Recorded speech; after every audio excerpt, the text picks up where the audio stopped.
व्हीएसआर कंपनीची विमानं अत्यंत भंगार आणि धोकादायक असल्याची टीका आता रोहित पवारांनी ट्विटच्या माध्यमातून केली आहे। व्हीएसआर कंपनीचं दिल्लीवरून दुबईला जाणारं विमान टेक ऑफ घेऊ शकलं नाही। टेक ऑफ पूर्वीच पंखाच्या फ्लॅपमध्ये बिघाड झाला असं रोहित पवार म्हणाले।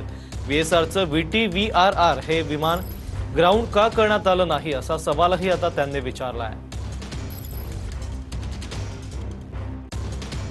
तर रोहित पवारांनी काय ट्विट केलंय ते पाहूयात।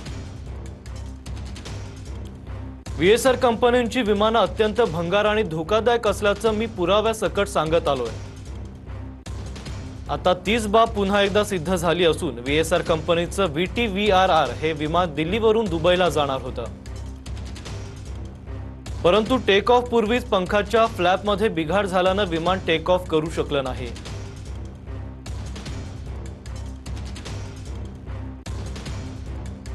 अजितदादांच्या अपघातात असलेल्या लेझरजेट 45 XR याच मॉडेलचं हे विमान होतं।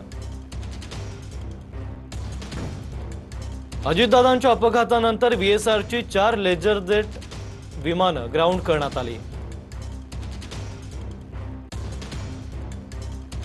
VT-VRR हे विमान ग्राउंड का करण्यात आलं नाही? कदाचित या विमानाचा मालक याची दखल कोण घेणार आहे का? यावर बोलण्याची व्हीएसआरच्या मालकात हिम्मत आहे का?